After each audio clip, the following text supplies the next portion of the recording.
Lick number 16 is called Tasty Bits, and Brad gave it that name. So, we're playing over an A blues, and the last thing we want to do is just play, the basic sort of thing of somebody's singing, chugging along on an A chord. Some blues require that, but a lot of times they don't. So here's some cool little ideas you can do as a rhythm guitar player, and add in some sort of a little bit of a jazzy change here and there, and then bring it right back into a blues rock feel.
Being a good rhythm guitar player is exceptionally important.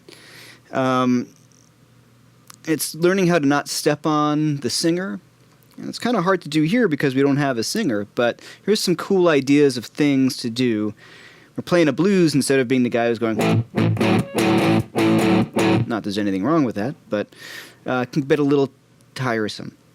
Now, two really important notes of any dominant seventh chord is the third and the flat seventh.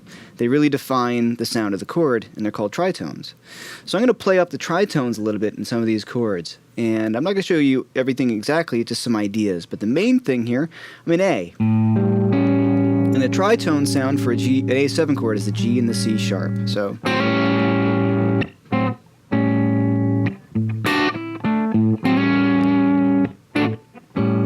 And now I'm kind of playing off of those notes, ringing off my A string, and I can mess around with the notes that are around it. So there I'm going to flatten out my third finger on the 7th fret on the G, G, and B string. So I've got...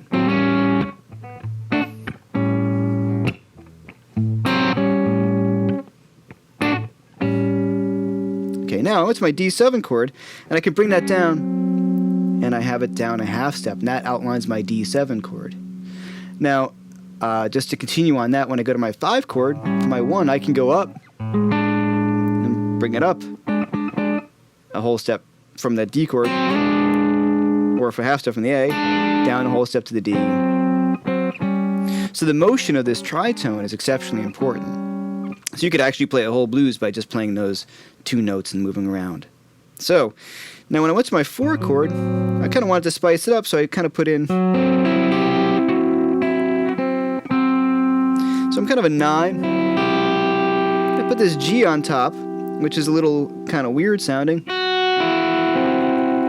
And then I brought it down to the F sharp, which is the 3rd of the chord. So I have a kind of cool little...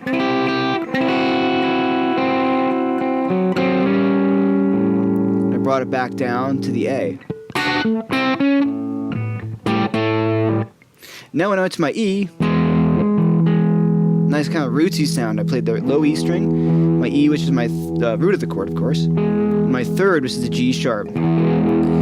Now a nice move here is I'm going to go to the D, but I'm going to do a D with an F sharp in the bass. And so what I'm doing is sliding the E up to F sharp and barring across the D, G, and B strings. And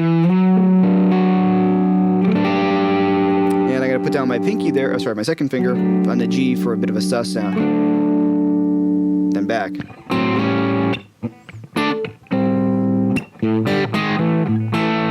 That's a fun little move there too. On my A chord, I'm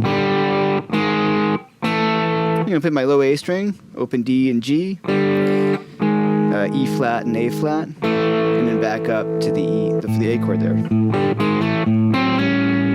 That's a fun move. So that move is for my A chord, so I'm going to walk up my A string, then I'm going to my open A again. I'm going to take that tritone, move it up. So I've got the F sharp and the C up to the G and the C sharp. So I think you're getting kind of the idea. It's playing a little less and filling in those holes as opposed to playing full bar chords. Now one little thing I want to talk about really quick before I split on this one is on my A chord, I played an A7. I brought down my pinky, which gives me A13. Before the change, you get kind of jazzy. I brought it down to an A7 with a flat 13 to my D9 chord. So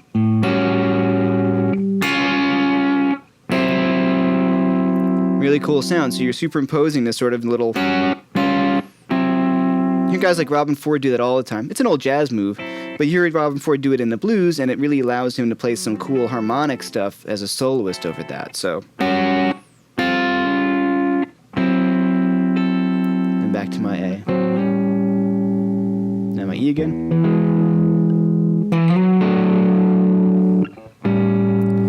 What I kind of like about this is I'm mixing a few little more jazzy elements, a few more interesting sounds.